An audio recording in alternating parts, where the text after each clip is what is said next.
Hey guys, how y'all doing? I know it's been some weeks, but I'm back. My guest is finally here, and I'm super excited to introduce y'all to said person. So, drum roll, please. Without further ado, my guest, Mr. Jason Lyles. So, do you want to tell them, or should I tell them, why the one guest that actually lives in my house, I had the hardest time getting on the schedule? What was that about, Mr. Lyles? I like to be behind the scenes, Oh, right? so it was intentional. You were dodging me. Yeah, I don't like to be in the spotlight. You know that. Okay, so you were dodging me. Are we admitting Absolutely, this? yes, yes. I was nervous about being on here because I really don't. Just it's the same thing as being up on stage. You know, I feel like you're way more used to that kind of stuff, right? So you're used to being on stage and singing, and then for me, I'm like, nah, I'll be in the back. I'll usher. I'll help Yeah. people out. I'll do that thing in the background. I'm fine. My name's not known. You don't need to know anything about me. Like I can do my serving over here. You can stay up front. Yeah, but I feel like low key though, there's a little Devo inside of you. A Devo. Yeah, like What? it's a male diva. I feel like you say that, like you're like, oh, I don't want to be in the, but like Oh, when you warm up, it's like a whole situation. if I'm feeling right, yeah, I'm gonna act out. Yeah, I'm gonna Absolutely. act out. And I Yeah. think that's kind of what like we kind of go together because it's not this situation to where one is super extroverted and one is introverted. That is not the case here. Yes, you are the loud one in the family. I Yeah. am. I think we're still battling for who can make our daughters and our son deaf quicker. Like Yeah. I think you're leading in that in that battle. No, yeah, but if we ask any friends and family, they're gonna say you are the loud one. I'm very quiet, chill. Oh, we lying Yes. on the podcast No, no, today? this is what the family and friends would say. The family and friends. Let's take a. That's what we should have in the comments. Then is like A poll? A poll. Who's the loudest? Okay, y'all. Who is the loudest between Jason and I? Answer in the comments, and y'all tell the truth because Jesus is watching. Okay. Yeah. Anyways, okay. So you know the tradition. Well, have you been? Well, what do you have? Well, I was gonna say. So in your reveal, though, who was right in the Who comments? was right? Nobody. No, there was one that said a country singer. Oh, so now you're a country singer. No, I'm definitely not. However, it's the accent. No. You want to give us a little number before we start? Absolutely not. No, give us a little country twang. What we know, yeah, watch the last Sunday service, that's what you get. That's what you get. So, you know the tradition. Well, you've been watching the first season. You I watched kind the of second like. yeah. My bad. See, I'm gonna keep cutting you off. No, through this you're whole good. thing. You're good. Okay. Because I just don't want you to be lying to the people. So you watch every episode of the second season? No. Emotional, damn it. It be your own people, Hey, y'all. however, I definitely got in there, watched a little, hearted it, subscribed, like and subscribe. I make sure and You only subscribe once, first of all. So Okay, how many times wow. are we subscribing to this thing? You like unsubscribe, subscribe, I'm making new unsubscribe. accounts. Little bots. I'm like, oh, I got like Yeah, all yeah, these. I'm It's like your just personal you. bot. Yeah. I heart every one of them. I just don't finish watching them. Wow. Not always. Sometimes. This is wild. So, are you going to finish watching this episode is the question. I'll watch my own. Help us, Lord Jesus. Yeah, I'm gonna watch my own. Oh my gosh. Well, now that we've gotten the introductions out of the way, there's another introduction that we need to do. Are you familiar with it? I know you dropped me on season 2, but do you remember what my tradition is in the beginning of the episode? Let's see. Okay. I'm going to give you one harder though, because you're Wait, my wait, wait, wait. husband. We won. So I want you to do the entire intro. Action. Welcome to Refined Intimacy Podcast. We're here to walk with you guys, to talk with you guys, to discuss. Hang on. I know it. You have to cut that out. No, I'm going to keep it. Uh, hmm.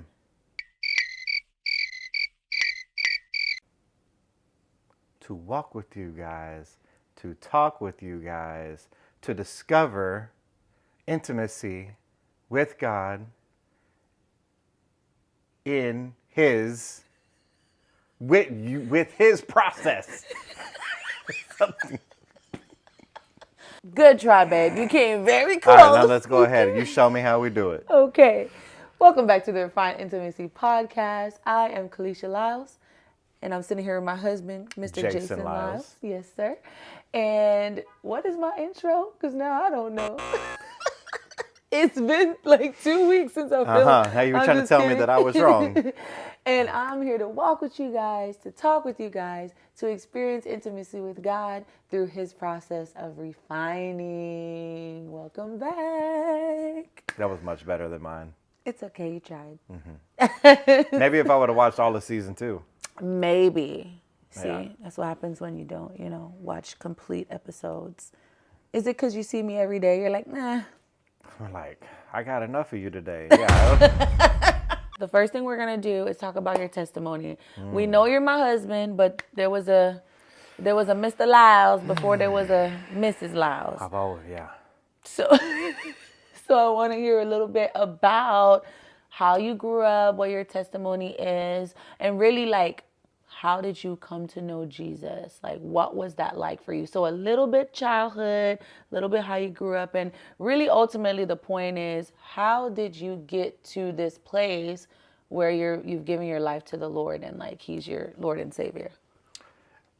Growing up, I had my mom and my dad, but they were two totally separate, different people. So I got to see both.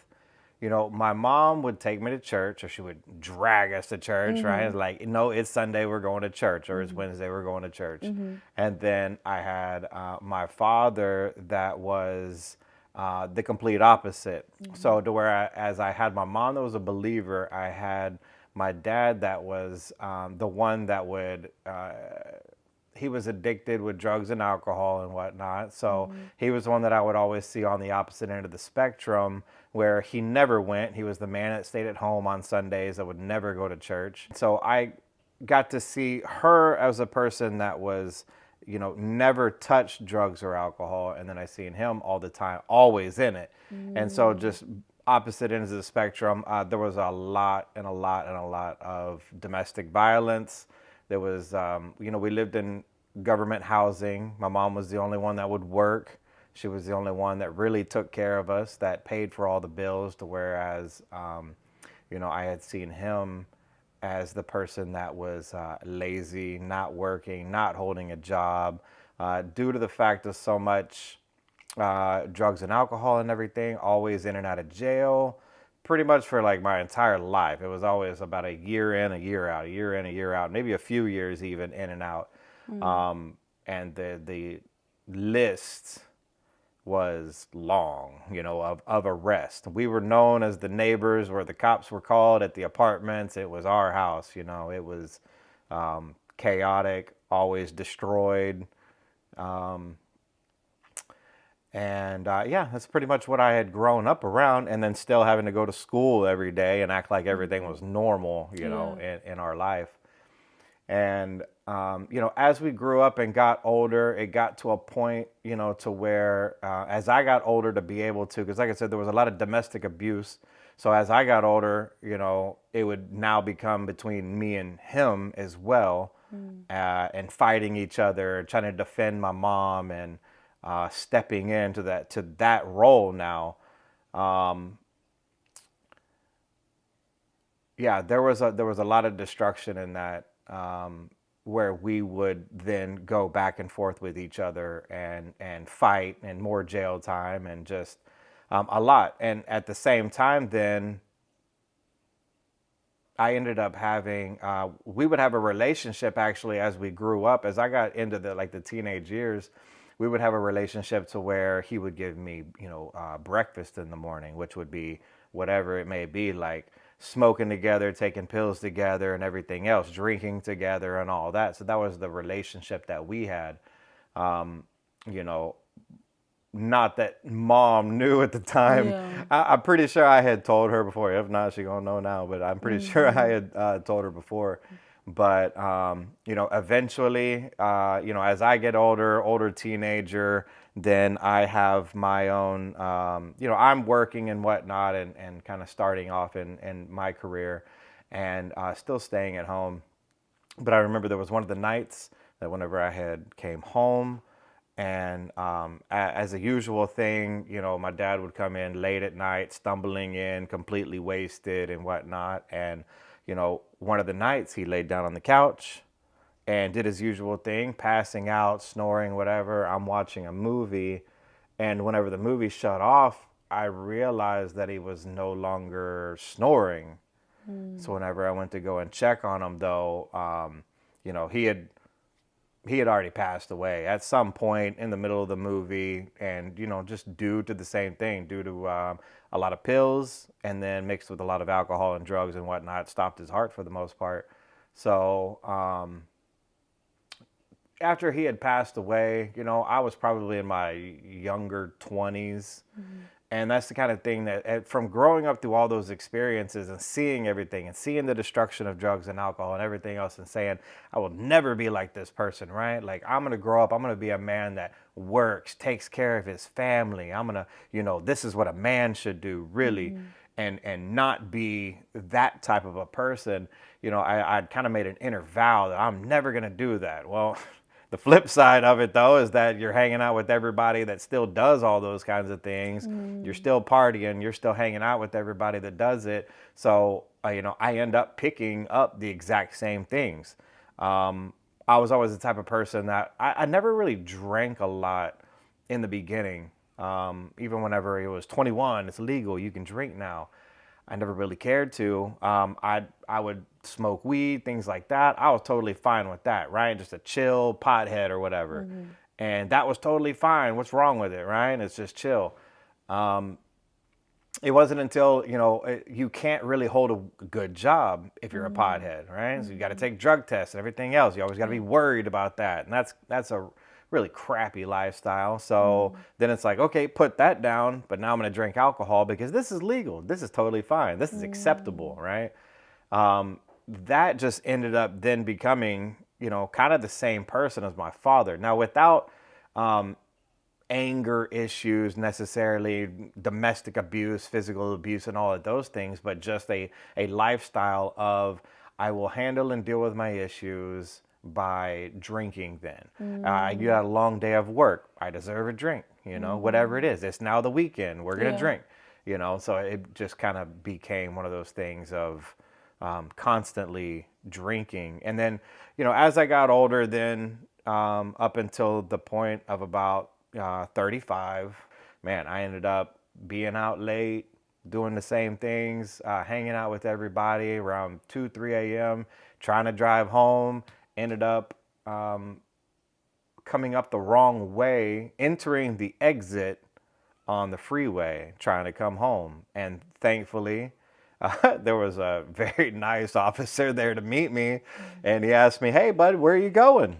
And I said, I'm just trying to go home. He was like, yeah, not in that direction, you're not. Yeah. And so, thankfully, he did pick me up before there was any accidents. You could see on the video of what happened, cars passing by from where I'm stopped, where I got pulled over.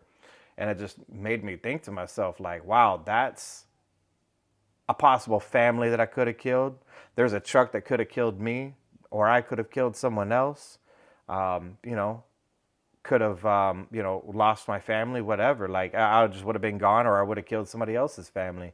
And so it was kind of that realization, like, wow, that's, you got to stop. Like, why would you continue doing this thing that is destroying you and possibly destroying other people? And can I just interject for a little bit? Yeah. At what age did you have Ethan? Because this was after him, right? So he kind of grew up with you and during this time, right? Yes, basically directly out of high school, or a few years after, though. So I was about 21 whenever Ethan came in. So he came in March 12th, 2003. So he's currently now 22. But yes, so I had him whenever I was very young as well. So a young dad that very much loved his son and wanted to do the right thing, but at the Yeah. same time had zero clue how to be a father. Yeah, absolutely. So this was around the time, because you mentioned like 21 usually, that's the age of drinking, but you're still kind of like smoking, and then you decided to, you know, to do what's legal, right, with the Right. drinking. So how was that, trying to raise him, trying to have a job, being 21 in your early 20s? Do you feel like it was around that time that it was heightened as far as like your need to like feel relaxed or whatever the alcohol was doing for you? I was only doing what was benefiting for me at the time. So I was just still being selfish, you know. I have zero clue how to raise a child, how to be a good father. I knew how to love him, right? I knew how to be there, but not there in the right way. Me and his mom were still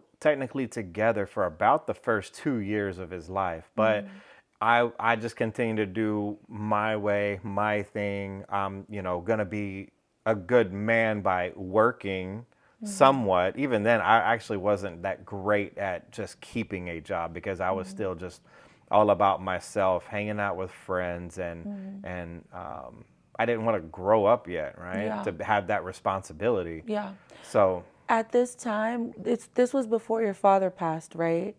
yes. Okay, so did he offer any advice? I know you said he was in and out of jail, but did you guys have any conversation? What was his take on you becoming a dad? Oh, no, he didn't have any advice, yeah, for anything. And the reality is that he was actually just a fine grandfather, really, Wow. because in his sober moments, he was fantastic, right? Like a friend, not a Okay. father, but just as somebody you could talk to, hang out with. He was a good friend. Okay. Even the people that knew my father on the outside of the family that he would hang out with, that man was he was hilarious. He was everybody wanted to hang out with him. He was just super funny. He was so kind and so super nice to everybody. Whenever he would come home, he was the exact flip opposite of that.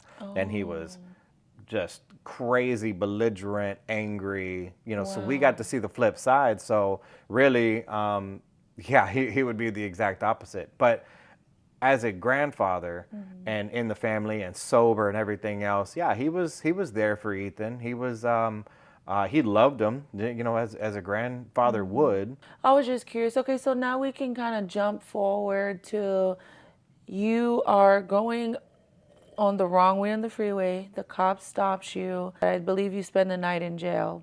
Okay, so what was that like? Because without telling your story, I think this is the time you begin to start thinking, well, your life could be it should be a little different than what you were doing, right? So talk to me about like what that night in jail was like. Yeah. What's funny is whenever I went to jail, I mean, I was past double the limit. So if Wow. no, I think I was closer to 3 times the limit. Yeah, because the limit is 0.8%, and I think I was 2 point something. I was way out there. But I was the type of person to where drinking, I could, I had the problem to where I could not stop drinking until everything was done, everything was ran out, or it was 2 a.m. There was nothing left, or Okay. there was absolutely nothing left. So I could just continue on and on and on. And so I had that issue. So I was completely gone. But in that moment of being in the jail, realizing, wow, I just really screwed up and kind of processing in a drunk way, like, I really screwed up. Okay, here we are. We're in the situation. We're in trouble now. You always think you're going to get away with it. You're going to be able to drive home. I'm going to be totally fine. I'll wake up in the morning, continue life. Now that just came to an end. So I'm there, and you don't have a phone. You don't have anything on you anymore, right? Yeah. And you do have the ability to call someone. So if you don't know, you better know some family's phone numbers if Yeah. you ever get in trouble because you don't have your phone just to go through your contacts. So I always remembered my sister's phone number. So I call my sister in the middle of the night, and and I'm just broke down crying, sobbing to her about it. And, so she calls my mom as well. And so Yeah. we, try to figure out the situation to where we can, basically get bailed out and start moving forward with what's going to happen here. And my mom and my stepfather now, because my father had already passed away for many years now, Okay. right? So probably nearly 10 years or something. He had already Mm-hmm. been passed away. And so my mom had remarried, and they are pastors of their own church with her and her husband. So they came and picked me up. And whenever they picked me up, it was so much like grief that I had, like, wow, like I let my mother down as well. The shame of it. On the ride home, I just remember, because now I'm sober, in the morning after being there for the night, and I just remember like just apologizing, to everybody and thanking them for picking me up, for being able to bail me out. The unfortunate thing is that there's a lot of people that they don't have that, or you mess up so bad to where you're not allowed out. Wow. So Yeah. thankfully, like I said, I was stopped before the fact of hurting myself or somebody else, because I may not have even then got out to even see my own son grow up and to be a father. Yeah. Wow. So, can I ask you about? So, was this your first time driving intoxicated? This is not funny. Stop laughing. It's so weird when I'm asking you a question. Please, we're not Yeah. laughing at No, that. the Okay, situation don't is call not them people. hilarious at It's not. all. Stop laughing. I'm laughing because I already know the answer to these questions when I'm trying to act like girl. So let me rephrase that. Tell us No, you're about, and the reason I'm asking is because I think it's important to share that, sometimes we get, chances and passes and, yes. so talk to me about like how many times and if there was, what happened with those and Yeah. Sorry. you're Yeah, good. that, and I think that that's important because no, there was a time beforehand, and it was probably 5 to 7 years before that instance, to where I did is I had a few drinks, like from a Mexican restaurant or whatever, and you have a few margaritas and whatnot. And then I was out of the county in a different place, and I remember passing a store or a place, and then I wanted to go there, so I just did a U-turn in the middle of the road, and I was, to me, totally fine, right? Because it was just a couple of drinks at the restaurant, kind of normal for most people, and I had turned around in the middle of the road. There was a state trooper. He pulled me over for just doing a U-turn, and then realized that I had alcohol in my breath, and he took me to jail. I feel like I did everything flawlessly, right? Touch your nose and do everything. I'm like, Yeah. I'm great. I can walk, I can talk, I'm perfectly functional. However, I was like a point over, passing the test basically. So it's like, you're going to jail. Wow. The issue with that was the fact that, yes, it cost a lot of money to get an attorney, but I was able to get it basically thrown out, or just, it was, what do they call it? Is it adjudicated? Yeah, like deferred Okay. adjudication. Basically, Okay. I had to go through an entire year of going through this process and checking in with a parole officer, but it never went on the record. So it was kind of like, hey, just be good for a year and this goes away. And so I almost feel like because it was a slap on the wrist, it was kind of like, I ain't got a problem then. Everybody does Wow. this, right? Wow. Wow. So instead of seeing it in that moment, like any of us would in the world, because again, at that time, you weren't in your serious relationship with the Lord. But so it's interesting how like we can overlook those moments where it's like God's grace, and we're like we take it as like, oh, that means I'm good, like because it's crazy how it was like literally 1 point over. So even like that could, I feel like it could have someone tell themselves like, I could do that again. Like maybe just have 1.5 instead of the whole 2. Like, cause it was just like 1 point over. So you almost convince yourself that it's not a problem. You know what I'm saying? It's not, yeah, I didn't have a problem. I just happened to get caught for doing something that everybody does it. So what's the big deal, right? Yeah, I mean, I didn't have a relationship with Yeah. God then, or to see it as it was a problem. Like there was no, conviction of anything. It was Yeah. just like, this is okay. This is normal. What does Yeah. it, really matter? I just happened to get caught. That's Yeah, all. yeah. Okay, so let's fast forward back to now. It's the day after you've apologized and you've thanked the people that have picked you up, your mom, Pastor Tommy, Kim, your sister, for making the calls to your mom, and them all kind of making this thing happen to get you out of jail. So you go back home. What is that like when you're alone and back in your place?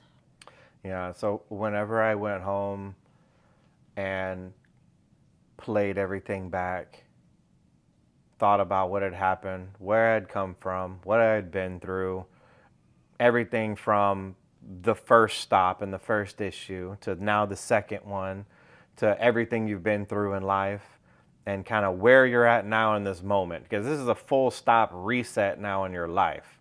You're now thinking about the fact that, well, you're probably going to lose your job. You're probably, you're going to have to come up with an insane amount of money for a lawyer again.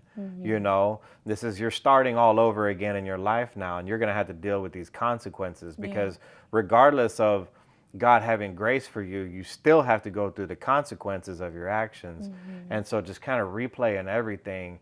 And I was at that point to where I said, wow, like I literally cannot stop this lifestyle on my own. I've tried to stop drinking. I've tried to stop partying and all these things. And I was always the type of person that, yeah, I could stop if I want to. Yeah, I can do it for a day or two or whatever. Yeah, I could not drink. And I couldn't. It was like a realization. No, you could not stop. I remember just falling to my knees and just asking God, like, just completely take away this addiction, completely take away me needing this substance to feel like I have a life, to feel like I'm good, to feel like I'm somebody, or to feel like I don't have to deal with this thing. And just completely take it away from me. Like, I don't want to struggle with it. I don't want to be somebody that's like, oh, like, I wish I could. No, I want you to completely take away the desire and completely get rid of it. It's ruining my life and I don't want it anymore. And it was just literally like that. Like, literally, I had zero desire any longer for it. So you ask God to help you with this, but then it doesn't stop there. When do you start like deciding you needed to be in a church? Because you had that moment that was personal between you and the Lord, but then shortly after that, you began to go to church. So what was the reasoning behind that? Yeah, so like I said before, I had grew up in church, but was never had a relationship with God. Just had a relationship with other people in the church. And you Okay. just went to church. You did it on Sunday. That's what you did. You're good for the week. And yeah, I was currently, two things, I guess. I was getting my hair cut, right, by Vinny. So this is before. I was still living this lifestyle, but shout out, plug, right, Vinny's Barbershop. I was getting my hair cut by him for like probably a few years before, that had happened to me. And he actually made the joke before whenever I had first met him and I was going to the rodeo and he had me in his chair. And where he was like, man, I was afraid to light a match in front of you because he could just smell the alcohol on me. Oh, wow. And that's kind of where we started our, little relationship of him being my barber and laughing and whatnot. And as our relationship grew from me following him to different places as he was, going through his career as a barber, I started to see his change because he wasn't necessarily saved at that point either. But as he was going through his relationship with God and I was visiting him as my barber, then I was seeing his life change and he kind of started, putting in a few little seeds here about God, and what was happening in his life. Wow. And so after that had happened, I remember, him telling me though that he now, had this transformed life. And so I remember calling him afterward and just saying, hey, like, what is this about this relationship with God? What is this church you were telling me about that you had been? Wow. Because he had already been there now in the beginning with Pastor Juan, right? And the beginning of Get Rap Church. And what is this all about? And he was like, man, just show up or whatever. I cried to him about everything. I'm going through all this, man. Help me. What can I do? What am I going to do? Yeah. About everything in my life and my job and my stuff. And he was like, don't even worry about any of that right now, right? You just need to worry about getting yourself right with God, and kicking this whole addiction and everything else, and get into church and get plugged in. So you start going to church. What's that like? So that's where I'm like, okay, Get Rap Church, right? Let me go Yeah. check this place out. As soon as the first time going to Get Rap Church, actually, I believe that the first one that I believe I went to was like a Father's Day. Wow. It was like a Father's Day Wow. thing that they were having up at the church. And I remember, this is actually just coming back to me. I remember I brought Ethan then because I had him for Father's Day. And they were doing a service to where they literally had like everybody in the church. I remember I think it was towards the end, but they had all the people that were not fathers basically, or maybe it was all the women, and they kind of were at the very front of the church, and then they had like a thing to where all the fathers then kind of walked through them as they were all getting, laid hands on and prayed for and whatnot.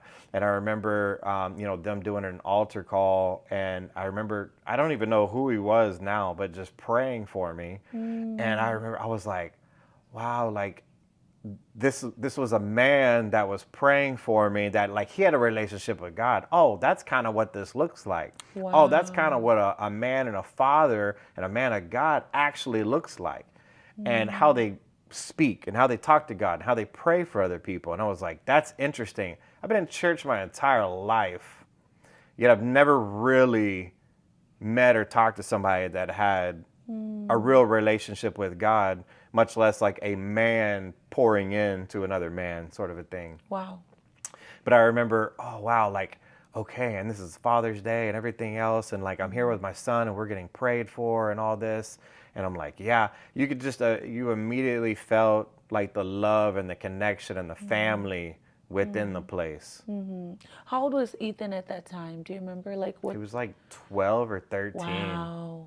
Yeah, because I remember then, whenever we started then going to that church, right? So we make a decision, right? I make a decision. And I say, okay, this is the life that I want to lead now, right? Because I know that anything that I try to do is going to be hell.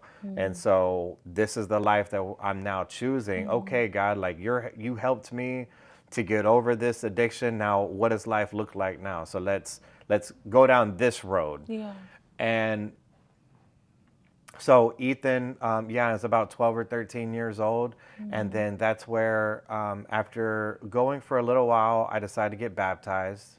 And I was then able to, because me and Ethan had both been going for a little bit, I was able to, Pastor allowed me to baptize him as well, right? We Wow. were in the same tank To together. baptize Ethan. Yeah, to Wow. baptize Ethan as well. And I remember telling Ethan and explaining to him, like, see this, because up until the point of, him being a baby all the way up to 12, 13 years old, he had been and seen all of the chaos of everything as me as a father had him in and had him mixed up in and around and experiencing and watching. And eventually he would have turned out to be exactly the same, right? And in the same environment.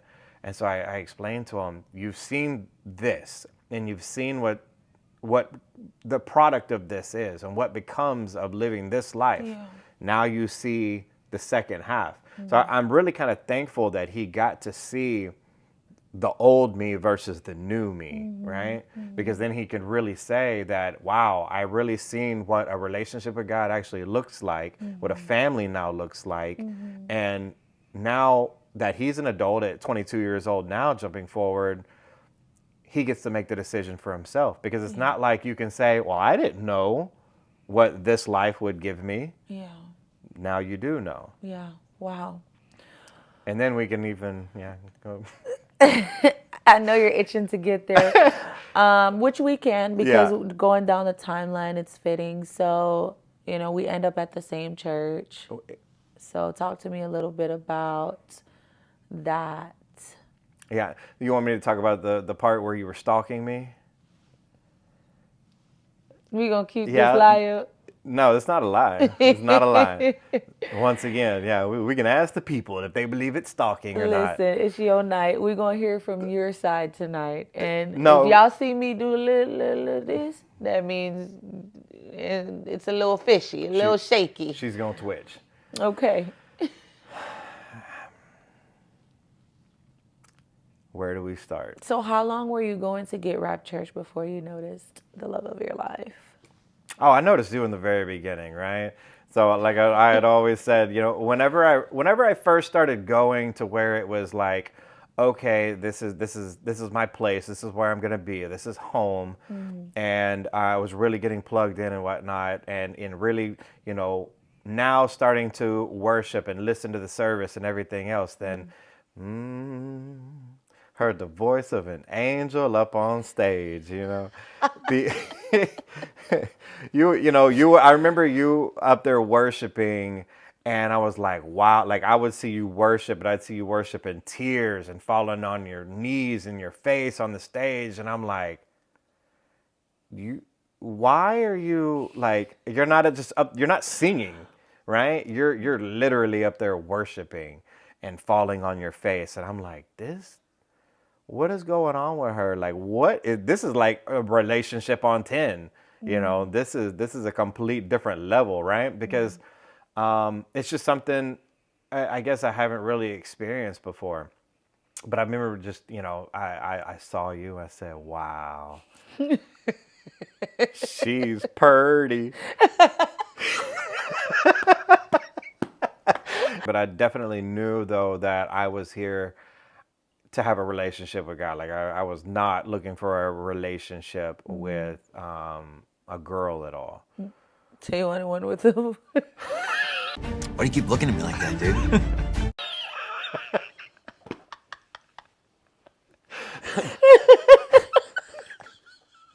Crazy, dude.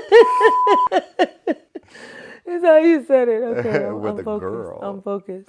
Yeah, whenever I came, I was just trying to focus on myself. I was trying Yeah. to get myself right. I was trying to find God, have a relationship, learn this stuff with prayer, and just getting to know everybody, because when you're first going to a place anyways, I'm trying to, meet some new people, know their names, remember their names and whatnot, and not trying to get into a relationship. So making friends, definitely, but not trying to get into a relationship. So when did that turn for you?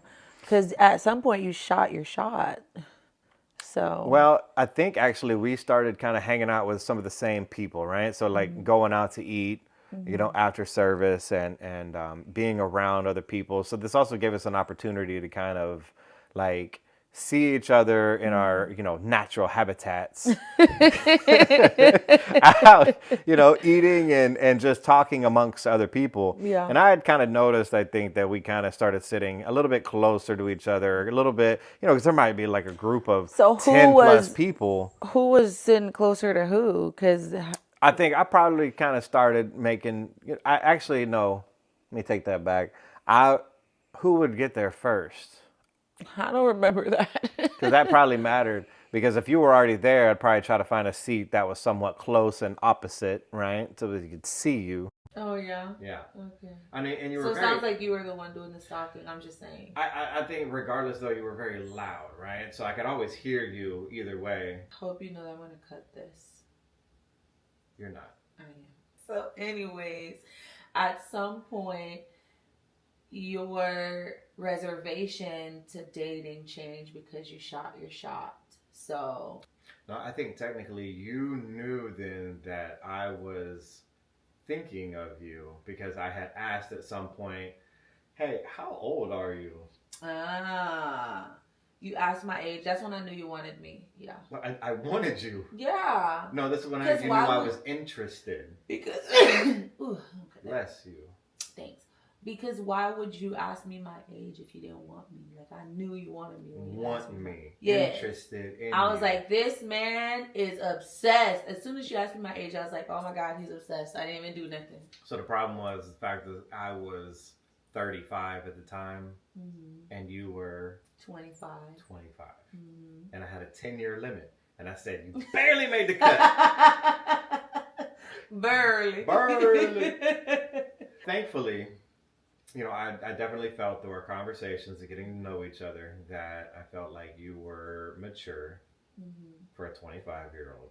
So we did kind of start talking. I think it was through Facebook, Instant Messenger. You was trying to slide up in my DMs, right? Because actually, you want to tell the truth to everybody about what actually happened is that whenever me and my son got baptized, you hit me up in my DMs. I did. And said what? I said, congratulations. Actually, I'm recording with one of my phones. I got receipts. I got the receipts. I said, congratulations. I didn't know you were getting baptized today. Yeah, so you were watching me very closely. The church basically, as we know, they post pictures of baptism. Oh, yeah. Right. But how many other people did you DM that same day? They also got baptized, did they not?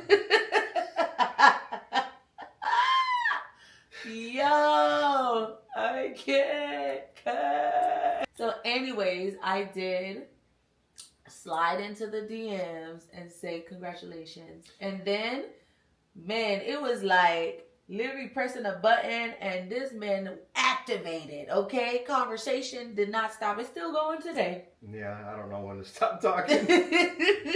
So we start talking on Facebook and then we transitioned to phones. I remember you dropped your number in my DMs and I was like, I put my number. I was like, you're going to call me, sir.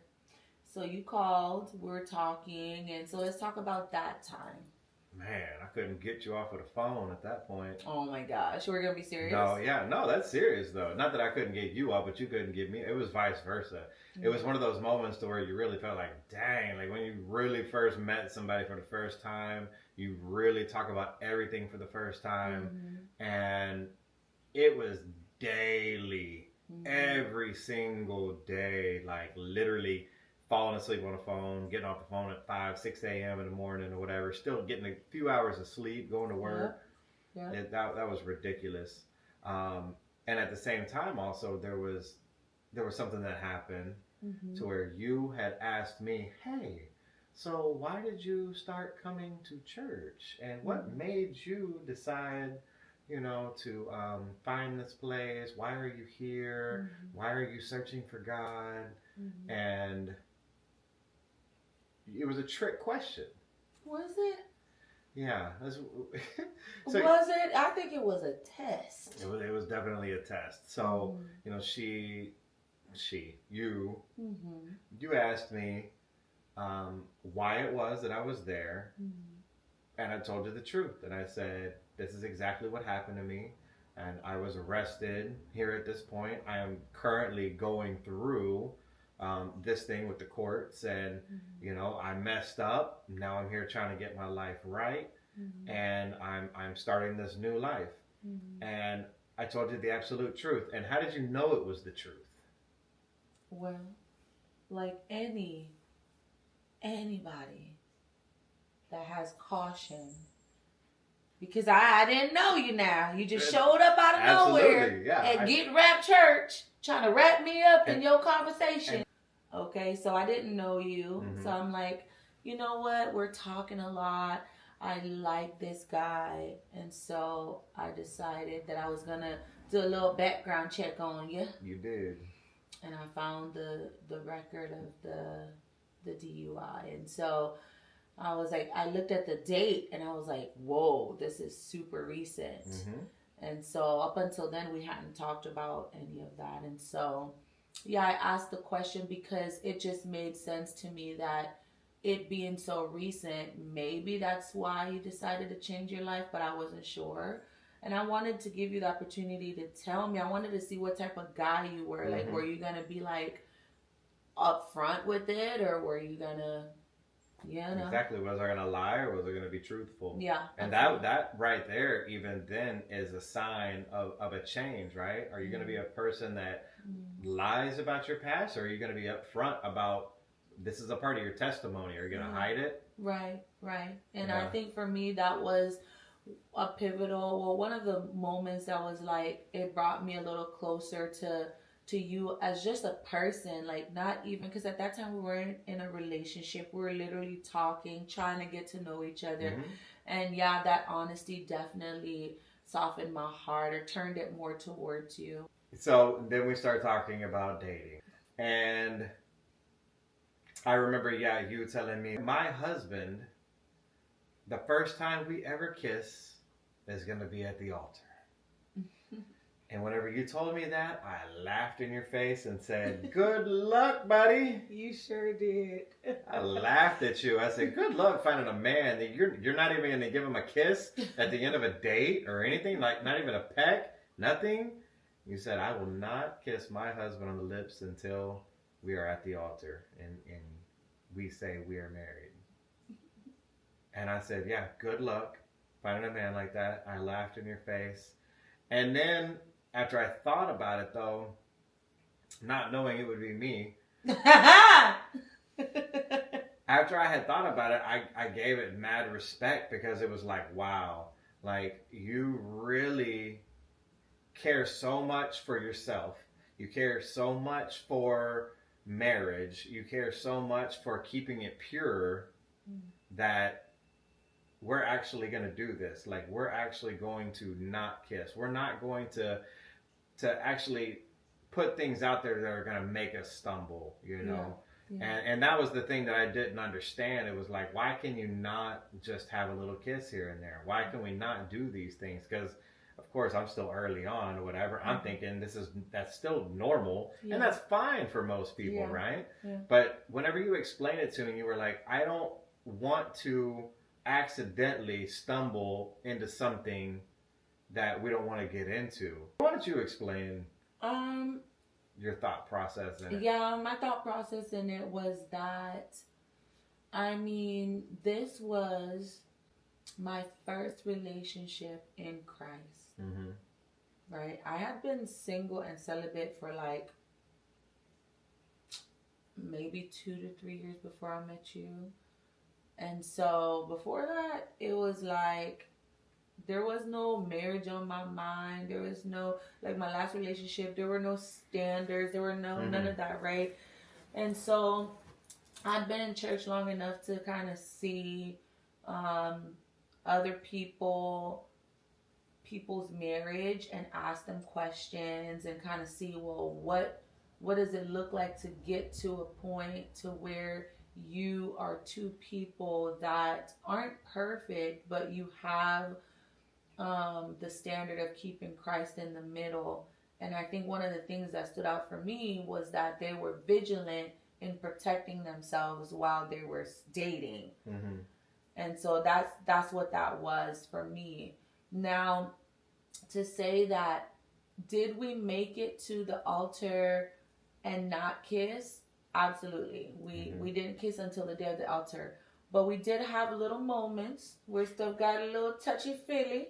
Okay, this is just for my people. I want to be completely transparent and completely honest with y'all. There were moments to where, and we had to learn these lessons to where, okay, we cannot hang out after when the sun go down. Maybe gotta go home. Yeah, it starts getting late. Yes, and then the next thing was, we would ask my little sister to kind of chaperone, right? We'll be hanging out, watching TV in the living room. I'd be like, Tracy, hang out with us. And then Tracy fell asleep. Oh, dang, touchy-feely. The hands going everywhere. Hold on. Wait, who's touchy-feely?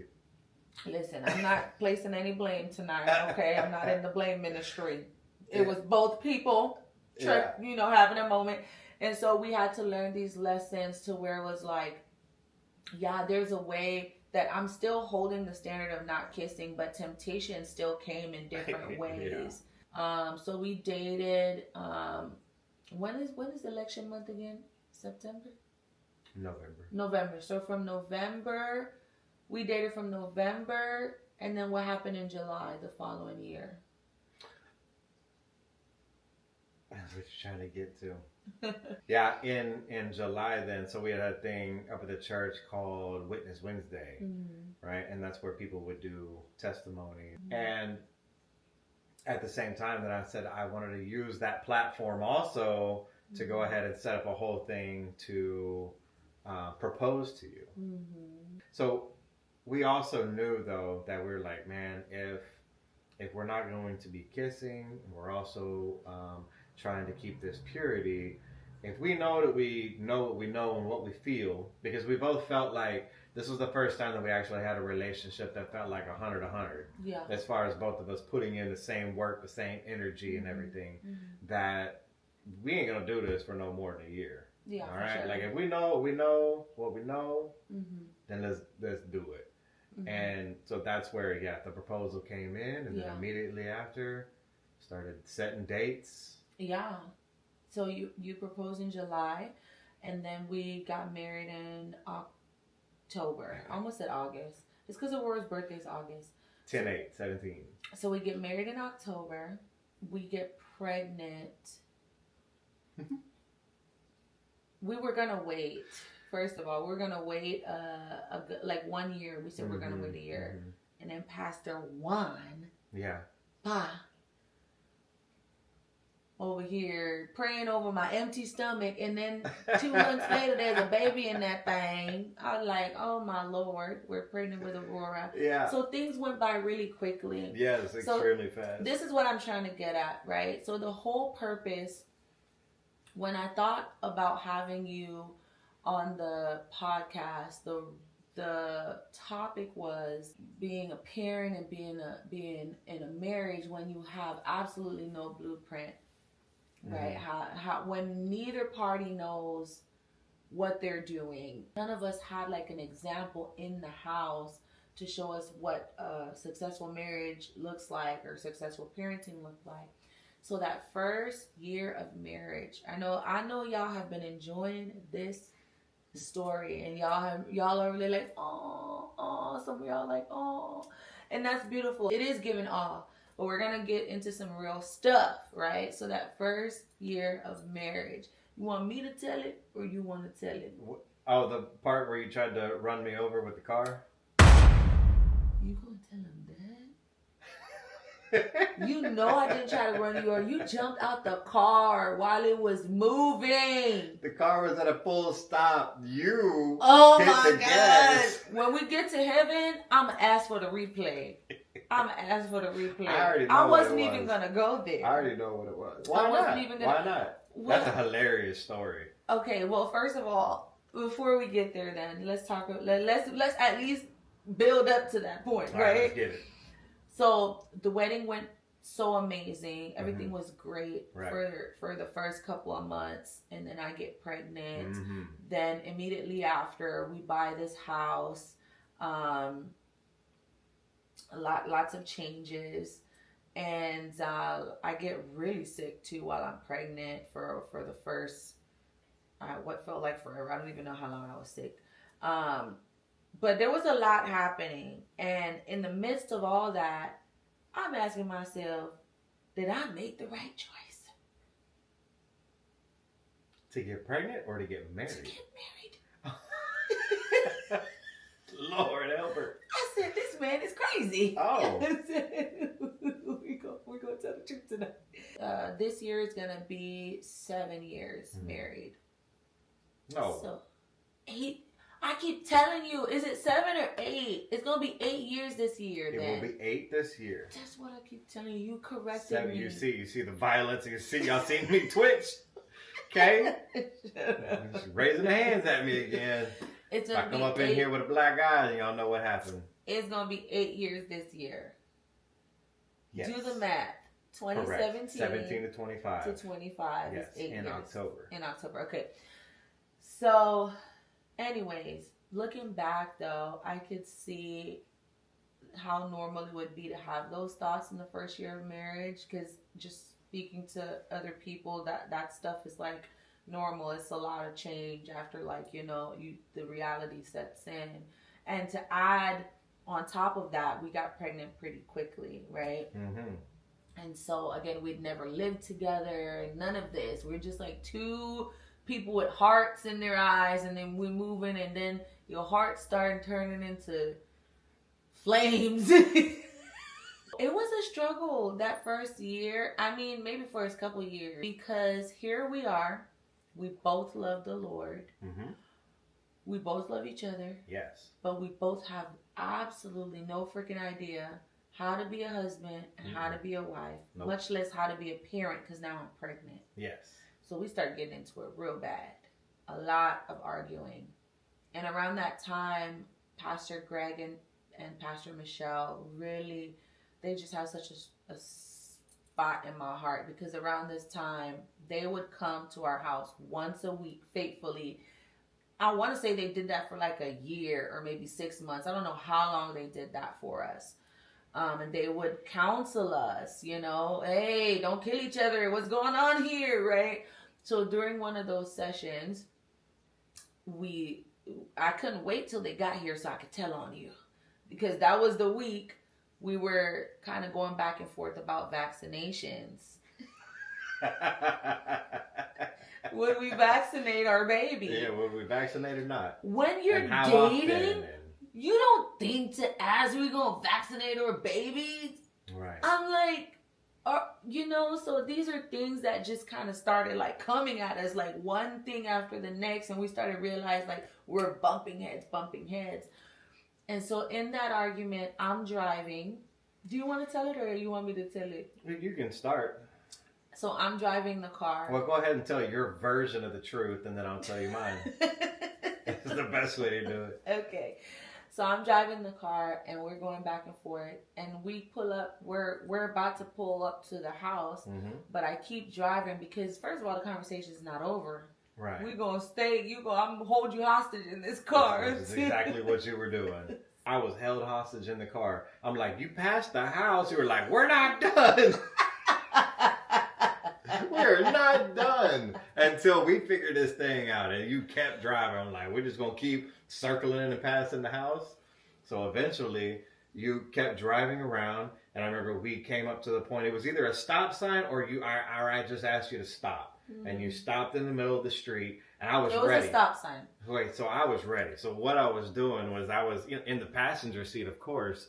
And so I am like, can you please just, stop or whatever. She stopped at the stop sign. So I knew exactly whenever she was stopping, I already had my hand like on the seatbelt to let it go, right? And then my other hand was like here, like I'm gonna grab the handle. And so I hit the seatbelt, boom, and I grabbed the handle as soon as the car stopped. The car stopped. And I said, I'm escaping this situation. We're not getting anywhere. We're arguing about this. We gotta stop, right? But she wanted to be very adamant and get to the bottom of this and get an answer immediately. I was like, Joseph, I was running, okay? So I hit the seatbelt, throw it off, open up the door at the same time. 1 foot planted on the ground, she hits the gas. It took off. I go rolling on the street, okay? And then she stops like, oh my God, what just happened? So I see that she stops and she's putting in reverse now to come back to me. So I take off running. I was running. Okay. I ran. I just kept running because you were trying to chase me down to finish the conversation. I was done. Bro, I was gone. I just kept running. And then when I see her drive by, I would hide behind a car. I was like, maybe she'll pass me. Eventually, you stopped trying to find me and went home. And then I walked home. All that just to end up in the same house. I had to get out the conversation. It's like, when it's time to exit stage left, it's time to exit because we're getting nowhere. But that's That's the reality, though, that in a lot of disagreements in marriage, though, you can't get anywhere by forcing somebody to have the conversation with you. I mean, and also on the flip side, you can't risk your life just to avoid having a conversation. The car was stopped. That's where the story differs, okay? The car was definitely stopped. Okay. 100%. We do California rolls where I'm from, okay? It's called a California roll. So I don't even know how to stop. Don't call them people on me, but I don't even know how to stop. Yeah. Okay? So that's just one fun instance. Fun? I don't know that it was fun. I think but hilarious. I think we can laugh about it now because you legit jumped out of the car like while it was moving according to my recollection, okay? Mm-hmm. So yeah, that was one of the moments I was like, wow, this man is crazy. He's crazy. He's on par with me. That's what you thought. That's what you thought. Wow, he Absolutely. gives me a run for the money. Yeah. Yep. So it's like I feel like we've been in counseling since we've known each other. Yeah. Like it was, can we be friends counseling? Then it was premarital counseling. Mm-hmm. Then we had marriage counseling. Absolutely, beforehand, yeah. We did marriage counseling while we were trying to kill each other. Mm-hmm. And then I did counseling separate. And then we did, what's pastors called? Mediation. We did marriage mediation. It's like sometimes, babe, I just feel like, and we were talking about this a little bit today, like sometimes you can feel like you're putting in so much work. And it's like, when will it be to the point to where it's just like, it doesn't feel like you're literally dying every day. And I think for me, one of the biggest realizations is that it should never feel that way because love is dying to what you want every day. Mm-hmm. And I think for me, that's what shook me, especially in that first year, because my definition of love was, we make each other happy. We do the photo, the perfect photo. Like, this is what it's supposed to look, because I had no inner, like background information. It was not something that I was exposed to see the inner workings of a marriage, other than just seeing marriage on a Sunday, or Pastor Juan would speak about marriage, and we've been to the marriage conferences, but there's something about this expectation that was still there in the back of my mind that the Lord literally through our marriage has burned that expectation to the ground. Literally, because it's like, it's not the fairy tale. It's not the feel good every day. Mm-hmm. It's joy that comes through and in suffering. It's love that comes regardless of if you get on my nerves, and you do. And I get on your nerves. Yes.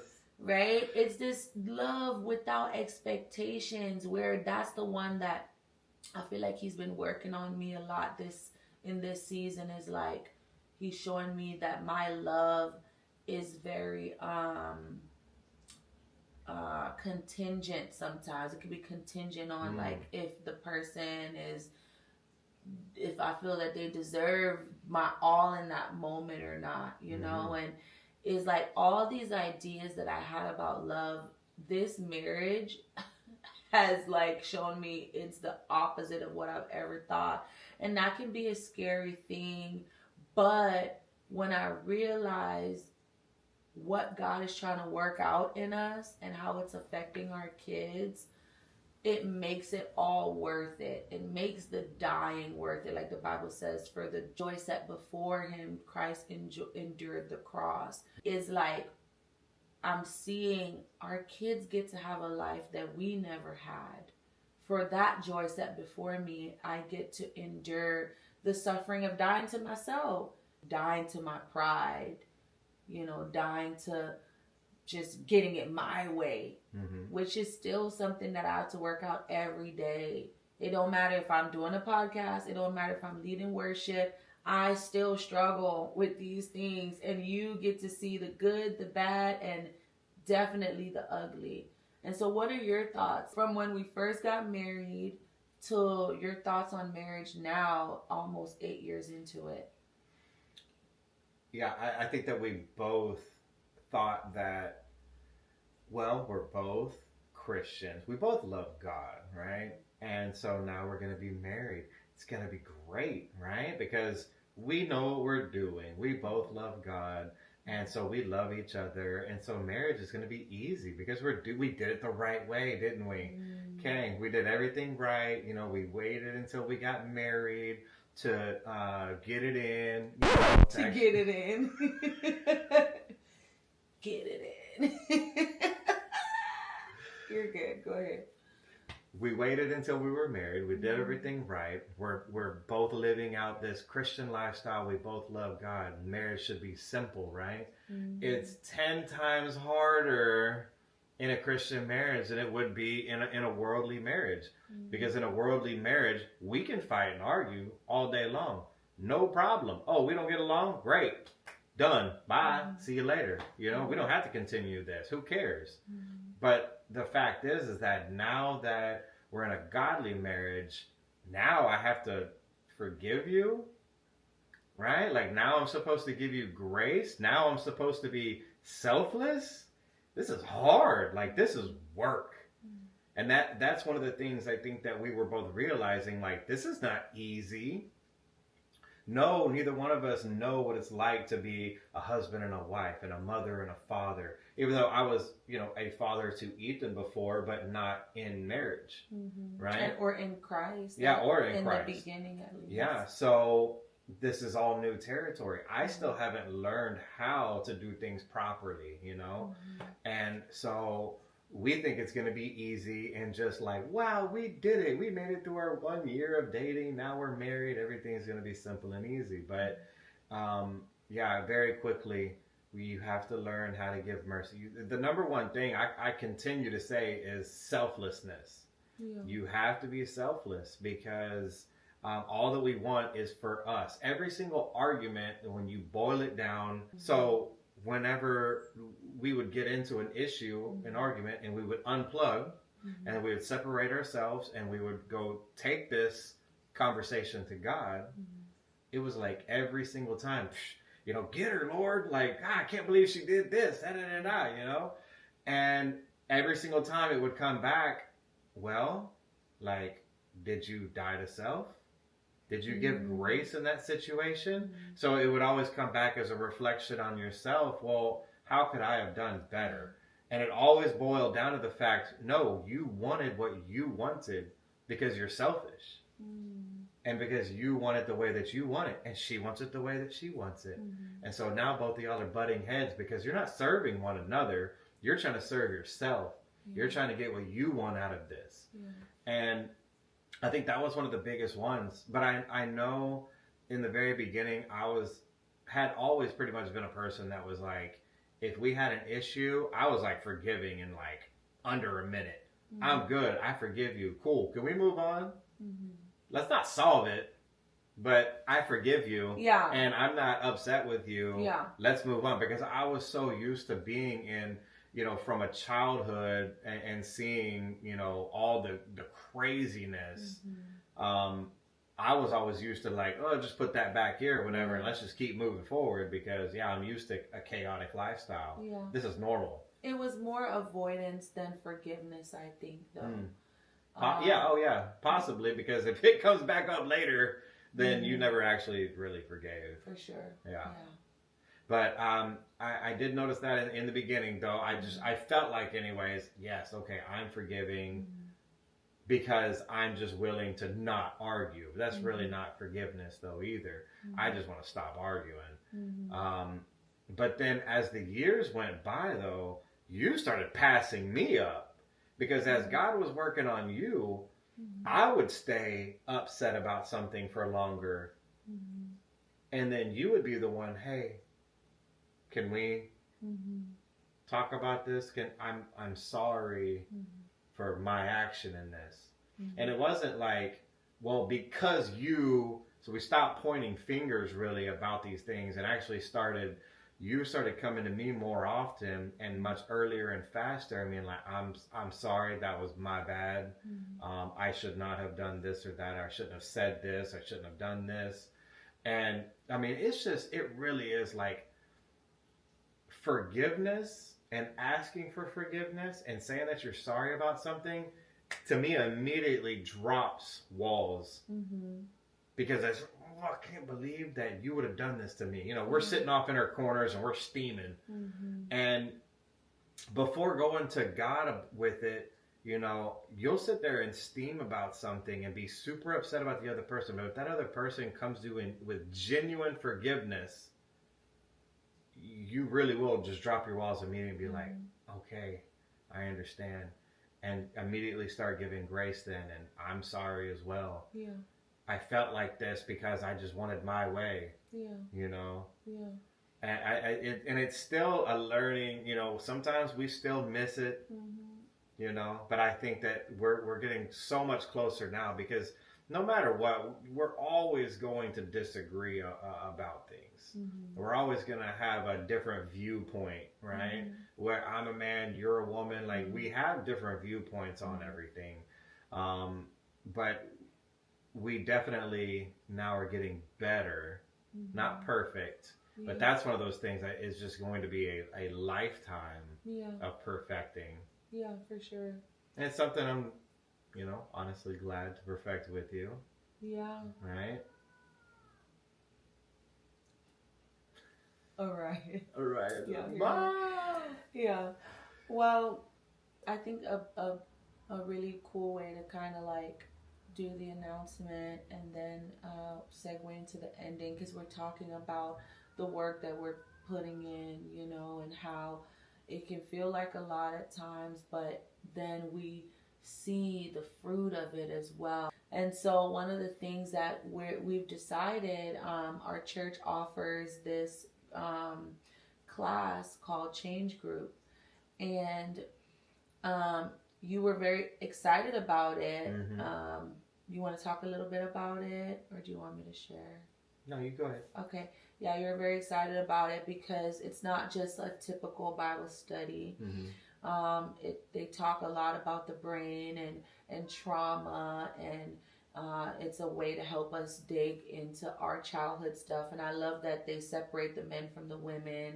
And, you know, you have other men that you can go deep into your childhood stuff with. And I have other women that we can talk openly about our stuff. And it's just another tool that the Lord has opened the door to for us. We keep saying, we don't know. And God keeps saying, here's a class, here's this, here's that. And so it's up to us to take advantage of those things. And so we will be doing that change group together starting next week. And next month, and I'm very excited about it. Here's the announcement, guys. So the announcement is that since Jason and I will be doing Change Group, I will be taking a break from podcasting for the rest of the year. This class is about 8 months long.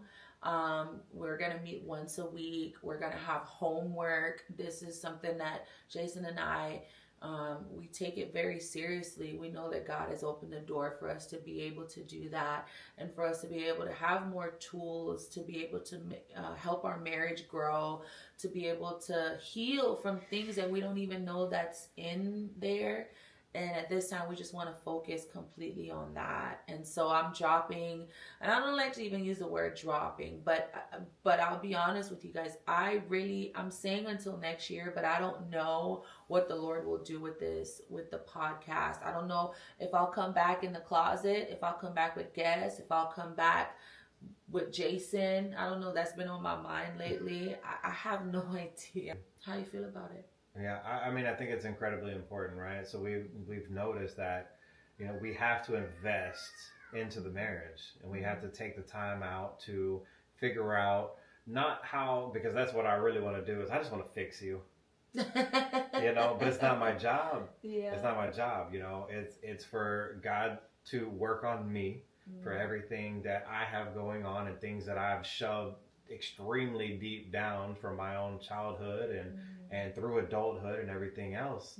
And for you, the exact same thing, because these damaged parts of us that we don't even realize we put on each other inadvertently in these different, areas and these different arguments.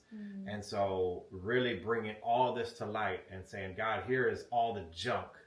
Let's clean this stuff up is going to affect our marriage. And it's going to be a large investment for us, for generationally into our children. And, they thankfully, they get to see what it's like for a godly marriage and a godly mother and father that raised them up in these ways, And so, we're going to continue to invest in our marriage, invest in ourselves, doing the change group. I'm 1,000% behind Kalisha and doing the podcast and reaching out to everyone. I just want to say thank you in this moment, because all these lights, all these equipment, everything, is a product of your hard work and how much you work for our family, and just giving me the freedom to be able to run with ideas that I'm like, hey babe, I think God told me to do a podcast. And you're like, okay, well, let's pray about it. I like that you ground me in that too. Like, it's not just like you're like every other thing, you're just, okay, let's see what he says. Let's sit with it for a second. Let's not just start buying stuff. But I think it's just such a blessing to have a spouse that supports, what the other spouse feels like the Lord is telling them to do. And I have that in you. Like, I feel like I could be like, babe, I feel like the Lord told us to move to China. And you'd be like, let's pray about it. Let's see what he said. But if you hear it, we're moving. And the Lord says, sell our home and everything. And we're going to go. I'm like, hold up. You're like, wait a minute. Because I didn't hear that. Yeah. You're the more analytical. I'm the dreamer for sure. But we complement each other in that way. Yeah. And so I just want to say thank you for supporting this. None of this would even be a thing if it weren't for your support. And I love you, and I thank you for who you are and everything that you do for this family. And I'm excited to do Change Group together, and we'll see what happens. We made it through that first year, boy. So I just feel like we can make it through anything, because my God Almighty, that first year was rough. So this is how I think we should end it. I know Araya's up there yelling for me. She should be asleep. Yes. But I want you to encourage a man who didn't grow up with a father, who doesn't know really how to be a father himself, who doesn't know how to be a husband, and maybe who's a little insecure in that area. But it's just a weird place, because they're forced to be in a role that they don't even know what to do. So I want you to encourage them a little bit in that. I also want you to talk to anyone that may be struggling with addiction and the shame that comes with that. So whatever the Lord puts on your heart regarding those things, and if you have anything else, feel free. You look at this camera, and the floor is all yours. So I would just say to the other men out there, husbands, fathers, even to like the younger me, is you have to place God first in everything that you do. And it sounds cliche, but it's the truth, because where you're at right now in life is the best that you could do for yourself. God has much greater things in store for you. And if you just allow him in to transform your thoughts to his thoughts, if you take everything that you think of and just give it to him and ask him for the direction in what to go in, then you'll be on a path that is better than what you thought was the best thing that you could do.